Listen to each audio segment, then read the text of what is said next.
Oke, assalamualaikum warahmatullahi wabarakatuh. Nama saya Nur Alisa dari Pokjar Kota Agung.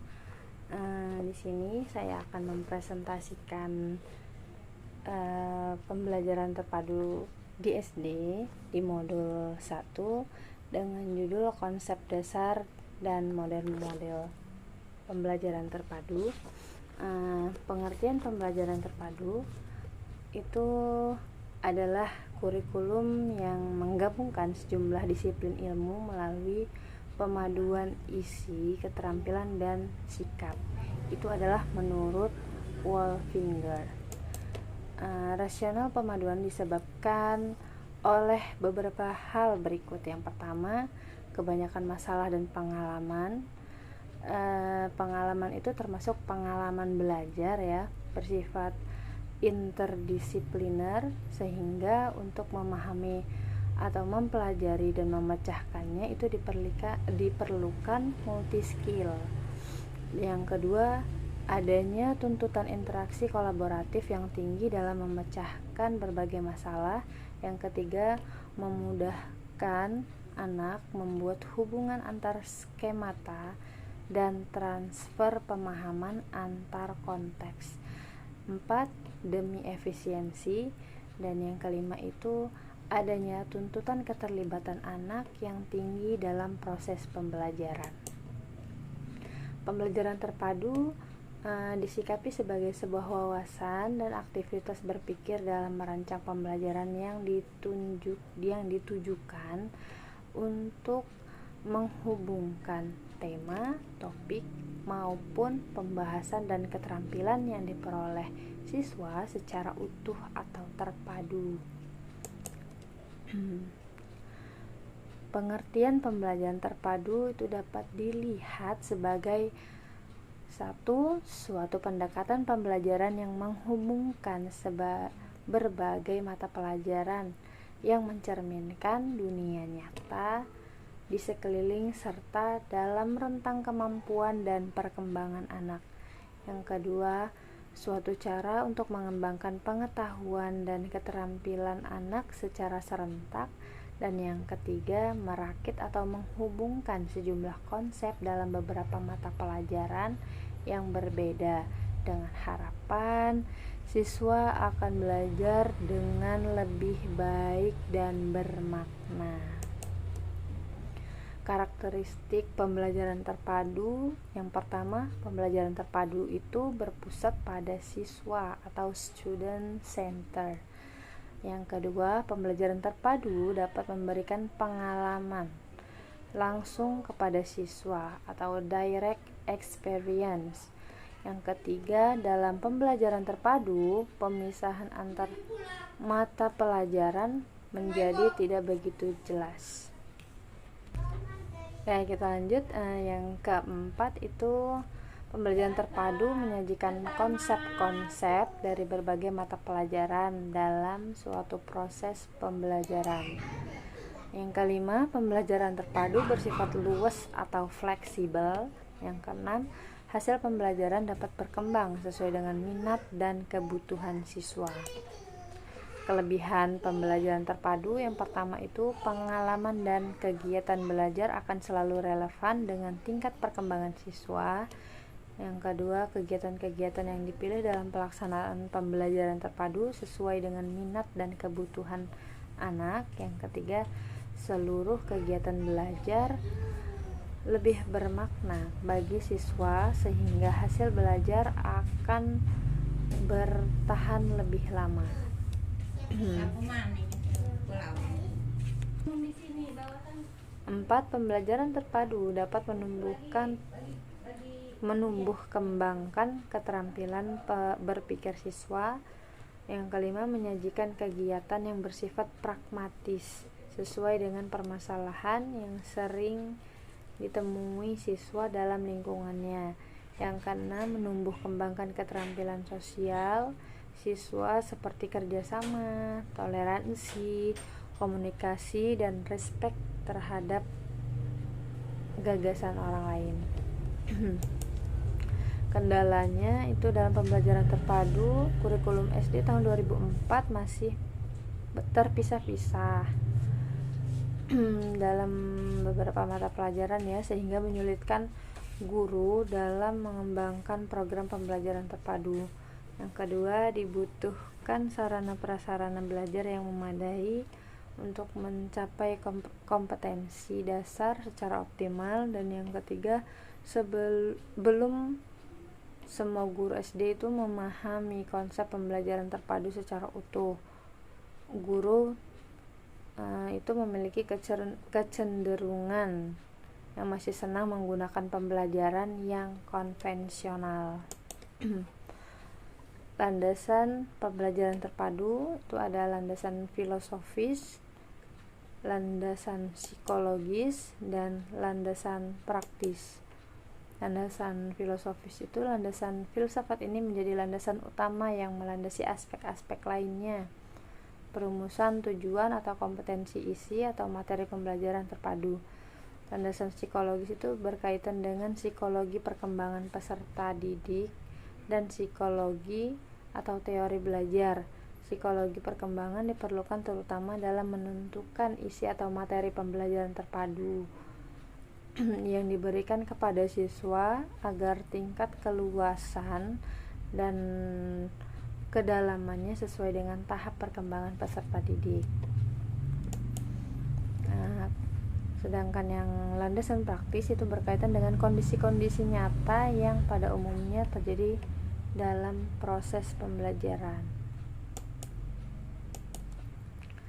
Aliran progresivisme itu beranggapan bahwa proses pembelajaran pada umumnya itu ditekankan pada pembentukan kreativitas, pemberian sejumlah kegiatan, suasana yang alamiah, memperhatikan pengalaman siswa. Proses belajar mengajar diupayakan siswa dihadapkan pada persoalan-persoalan yang harus mendapatkan pemecahan dan atau bersifat problem solving. Aliran konstruktivisme itu aliran yang menekankan bahwa pengetahuan adalah hasil konstruksi atau pembentukan manusia. Aliran humanisme itu keunikan atau kekhasannya, potensinya, motivasi yang dimilikinya. Implikasi dari kegiatan pembelajaran itu yang pertama, layanan pembelajaran selain bersifat klasikal juga bersifat individual. Yang kedua, pengakuan adanya siswa yang lambat dan siswa yang cepat. Dan yang ketiga, penyikapan yang unik terhadap siswa, baik yang menyangkut faktor personal, individual maupun yang menyangkut faktor lingkungan sosial kemasyarakatan. Implikasi wawasan tersebut dalam kegiatan pembelajaran yaitu guru bukan merupakan satu-satunya sumber informasi. Yang kedua, siswa disikapi sebagai sumber belajar secara kreatif, mampu menemukan pemahamannya sendiri. Dan yang ketiga, dalam proses pembelajaran guru lebih banyak bertindak sebagai model, teman pendamping, pemberi motivasi, penyedia bahan pembelajaran, dan aktor yang juga bertindak sebagai siswa atau pembelajar. Implikasi dari pandangan tersebut itu isi pembelajaran harus memiliki manfaat bagi siswa secara aktual dalam kegiatan belajar. Siswa harus menyadari penguasaan isi pembelajaran itu bagi kehidupan. Yang ketiga, isi pembelajaran perlu disesuaikan dengan tingkat perkembangan, pengalaman, dan pengetahuan siswa. Landasan praktis pelaksanaan pembelajaran secara aplikatif di dalam kelas. Perkembangan ilmu pengetahuan begitu cepat sehingga terlalu banyak informasi yang harus dimuat dalam kurikulum. Yang kedua, hampir semua pelajaran di sekolah diberikan secara terpisah satu sama lain yang seharusnya saling terkait. Yang ketiga, permasalahan yang muncul dalam pembelajaran sekarang ini cenderung lebih bersifat lintas mata pelajaran. Diperlukan kolaborasi antar mata pelajaran. Kesenjangan antara teori dan praktek dapat dipersempit dengan pembelajaran terpadu. Siswa mampu berpikir teoris dan berpikir praktis. Prinsip-prinsip pembelajaran terpadu. Yang pertama, tema hendaknya memadukan mata pelajaran. Tema harus bermakna. Tema harus disesuaikan dengan tingkat perkembangan siswa. Tema yang dikembangkan harus mampu menunjukkan sebagian besar minat siswa. Tema yang dipilih hendaknya mempertimbangkan peristiwa-peristiwa otentik yang terjadi dalam rentang waktu belajar. Tema yang dipilih hendaknya mempertimbangkan kurikulum yang berlaku serta harapan masyarakat. Dan yang ketujuh itu tema yang dipilih hendaknya juga pertimbangkan ketersediaan sumber belajar. Baik, kita lanjut lagi materi tentang pembelajaran terpadu. Sekarang kita akan membahas proses pembelajarannya. Proses pembelajaran yang pertama itu, guru hendaknya tidak bersikap otoriter. Yang kedua, pemberian tanggung jawab individu dan kelompok harus jelas. Yang ketiga, guru perlu bersikap akomodatif terhadap ide-ide yang terkadang sama sekali tidak terpikir dalam perencanaan pembelajaran. Proses penilaian. Yang pertama, memberi kesempatan kepada siswa untuk melakukan penilaian diri di samping bentuk penilaian lainnya. Yang kedua, guru perlu mengajak siswa untuk menilai perolehan belajar yang telah dicapai berdasarkan kriteria keberhasilan, ketercapaian tujuan atau kompetensi yang telah disepakati. Manfaat pembelajaran terpadu yang pertama itu terjadi penghematan karena tumpang tindih materi dapat dikurangi bahkan dihilangkan. Siswa dapat melihat hubungan-hubungan yang bermakna, dapat meningkatkan taraf kecakapan berpikir siswa. Pembelajaran yang terpotong-potong sedikit sekali terjadi. Kelima itu memberikan penerapan dunia nyata. Dan yang terakhir, penguasaan materi pembelajaran akan semakin baik dan meningkat.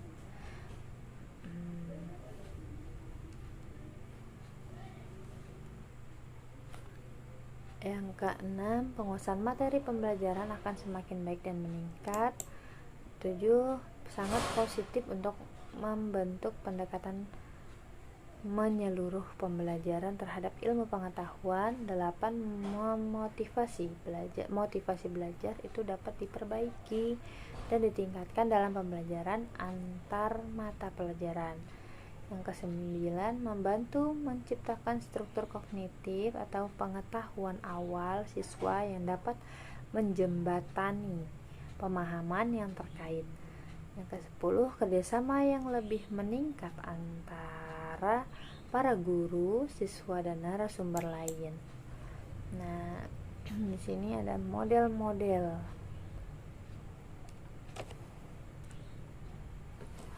Model-model pembelajaran terpadu. Yang pertama itu fragmented atau terpisah. Itu di berbagai disiplin ilmu yang berbeda dan saling terpisah. Kelebihannya itu adanya kejelasan dan pandangan yang terpisah dalam suatu mata pelajaran. Kelemahannya keterhubungan menjadi tidak jelas, lebih sedikit transfer pembelajarannya. Yang kedua itu keterhubungan atau connected. Topik-topik dalam satu disiplin ilmu berhubungan satu sama lain. Kelebihannya konsep-konsep utama itu saling terhubung, mengarah pada pengulangan atau review, rekonseptualisasi dan asimilasi gagasan-gagasan dalam suatu disiplin. Ya, tapi itu punya kelemahan. Kelemahannya itu disiplin-disiplin ilmu tidak berkaitan. Konten tetap terfokus pada satu disiplin ilmu, hanya satu ya. Kemudian modelnya itu sarang katanya. Modelnya keterampilan sosial, berpikir, dan konten atau konten skill itu dicapai di dalam satu mata pelajaran. Kelebihannya memberi perhatian pada berbagai mata pelajaran yang berbeda dalam waktu yang bersamaan, memperkaya dan memperluas pembelajaran. Kelemahan pelajar dapat menjadi bingung dan kehilangan arah mengenai konsep-konsep utama dari suatu kegiatan pembelajaran. Model sequence atau rangkaian ya, persamaan-persamaan yang ada diajarkan secara bersamaan meskipun termasuk ke dalam mata pelajaran yang berbeda. Kelebihannya memfasilitasi transfer pembelajaran melintasi beberapa mata pelajaran. Kelemahannya itu membutuhkan kolaborasi yang terus-menerus dan kelenturan atau fleksibilitas yang tinggi karena guru-guru memiliki lebih sedikit otonomi untuk mengurutkan atau merancang kurikulum.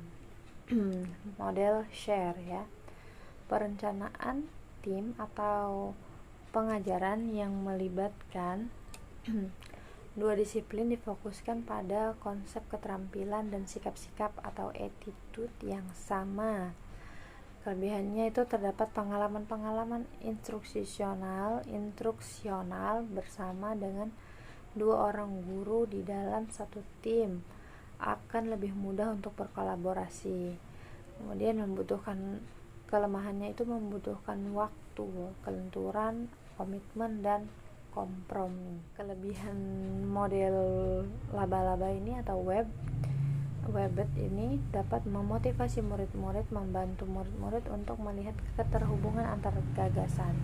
Kelemahannya, tema yang digunakan harus dipilih baik-baik secara selektif agar menjadi berarti, juga relevan dengan konten. Jadi saling berkaitan. Kemudian model satu alur atau trade ya, keterampilan sosial berpikir, berbagai jenis kecerdasan dan keterampilan belajar direntangkan melalui berbagai disiplin. Murid-murid mempelajari cara mereka belajar, memfasilitasi transfer pembelajaran selanjutnya. Itu kelebihannya. Dan yang kelemahannya itu disiplin-disiplin ilmu yang bersangkutan tetap terpisah satu sama lain.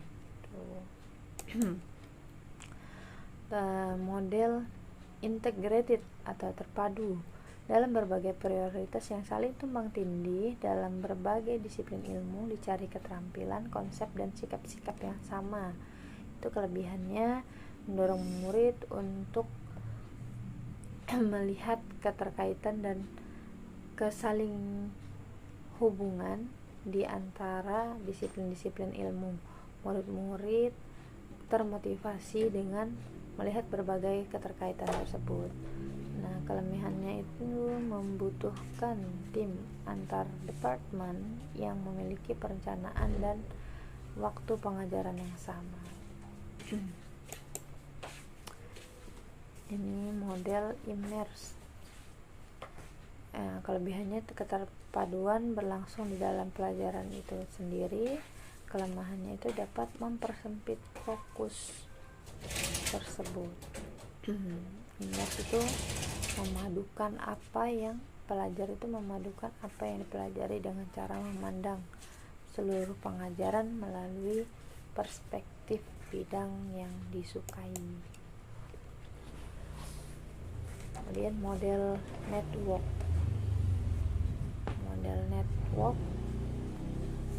itu pelajar melakukan proses pemaduan topik yang dipelajari melalui pemilihan jejaring pakar dan sumber daya. Kelebihan bersifat proaktif, pelajar terstimulasi oleh informasi, keterampilan, atau konsep-konsep baru dapat memecah perhatian pelajar. Upaya-upaya menjadi tidak efektif. Baik, untuk kesimpulannya itu pembelajaran terpadu sebaiknya bertolak dari kurikulum terpadu. Yang kedua itu pembelajaran terpadu sebagai pendekatan baru merupakan seperangkat wawasan dan aktivitas berpikir dalam merancang butir-butir pembelajaran yang ditujukan untuk menguntai tema, topik, maupun pemahaman dan keterampilan yang diperoleh siswa sebagai pembelajaran secara utuh dan terpadu. Pembelajaran terpadu dilandasi oleh landasan filosofis, landasan psikologis, dan landasan praktis.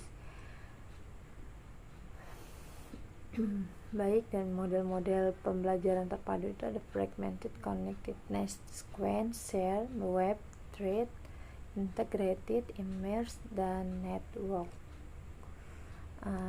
Itulah yang bisa saya sampaikan.